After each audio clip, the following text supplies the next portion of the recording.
Hey, it's your guy Tyrrell back with the interviews. Atletico Madrid, Marseille, Europa League Final. Would Marseille be able to win the big one against tournament favorites Atletico Madrid?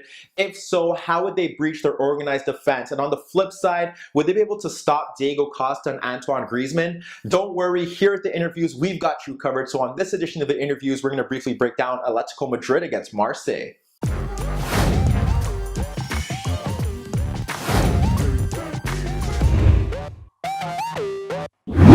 Atletico Madrid, Marseille, Europa League Final. Obviously, we're looking to see if Marseille had the experience to win the big one and overcome Atletico Madrid's experience and their sturdy defense. We look at the board. We got Atletico Madrid in the red. We got Marseille in the blue. Marseille in a 4-2-3-1. Germain up front. Payet just in behind him. On the flanks, Tovan, Ocampos in midfield. Sansone, Zambo. Atletico Madrid in a 4-4-2. Diego Costa, Griezmann up front. On the flanks, they had Correa and Koke. And in midfield, they had Saul and Gabi. What went right? What went wrong? Well, we look at Atletico Madrid, and in the opening minutes, we almost saw them concede, and we thought this could be Marseille's day. How did that happen? Well, it was one of the few occasions where we saw Thauvin drift in freely centrally, find Payet between the lines. He got the ball between the lines, slid the ball into Germain, free on goal. He fires his shot over the net. That was a great chance for Marseille to go up 1-0. And put the pressure on Atletico Madrid. It didn't happen, and then Atletico settled. It didn't take long. What was their issue, basically?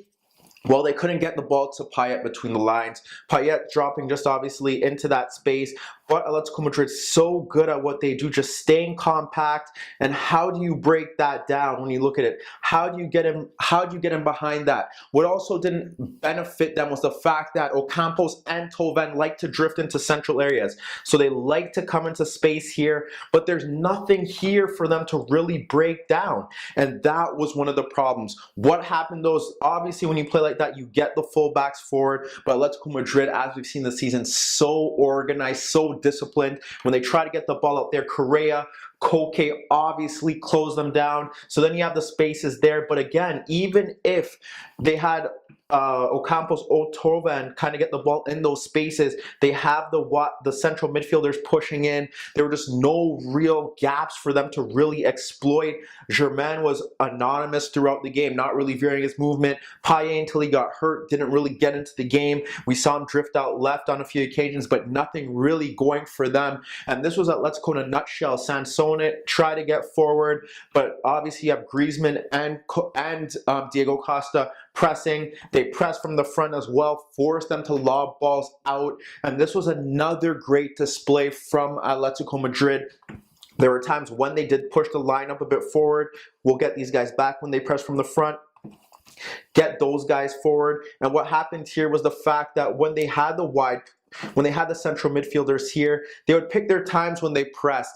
They didn't always go forward. They didn't always close down these spaces. Sometimes they had the forwards kind of drop off a bit, and then they moved back into that space as well. But for the most part, you didn't really see Marseille create any chances from open play or get in behind this defense. There were, on a few occasions, crosses from wide areas, but there weren't enough.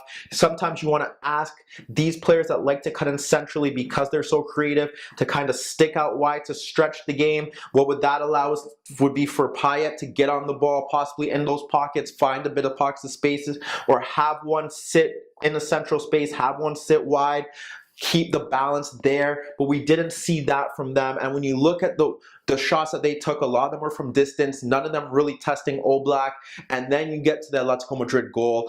It's a real blow for them, because they weren't really getting forward, but Atletico Madrid weren't really harming their goal. And it just stems from simple pressing. You saw Griezmann and Costa push forward, the wide players pushed out wide, and we had Sansone here, and then Saul was pressing him, but it was the one player that was free throughout that play. When you see it, everyone else was pretty much marked up. The one player free was the midfielder here. The ball is played into him, and Gabi actually reacts to it late. Doesn't start pressing till he gets the ball. But what happens is that he opens up his body, doesn't get onto it. The ball bounces off his foot. Gabi intercepts. What happens is that Griezmann is then played in free on goal, and he's able to fire his effort past the keeper. 1-0 Atletico Madrid. And when you look at the game in a nutshell, it was Griezmann that was the key man. Where Atletico had that shape throughout. They were compact when they sat deep. They pressed forward.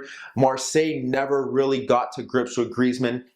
And what happened there was that if Griezmann was able to pick up the ball in spaces here between the lines, and that is obviously what they don't want. There were times when we saw Correa nod the ball into him, and he's trying to play the pass into Costa. That didn't really work out.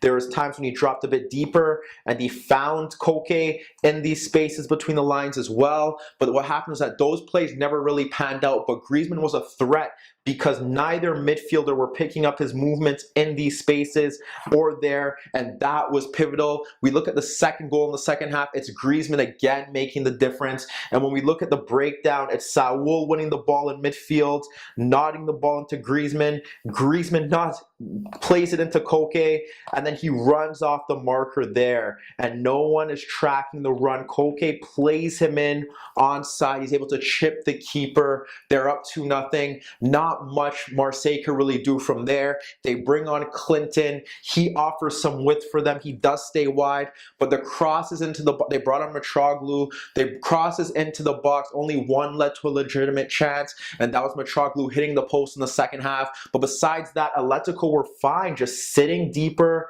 bogging down the space.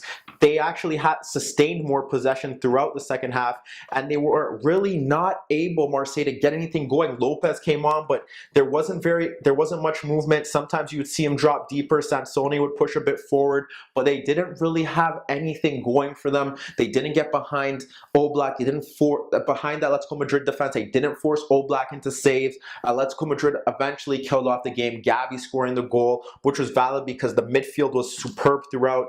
But once again, it's Thomas who comes on as a substitute, and he finds Griezmann in space right there, who's able to play a pass into Costa, peeling out to the left. But it's, again, no one here to pick up Griezmann. They did a poor job in that aspect. And where Griezmann was able to move across the pitch, drop a bit deeper, move out to the flanks, move from the flanks inwards into those space between the lines, Marseille didn't have that, and they were unable to stop.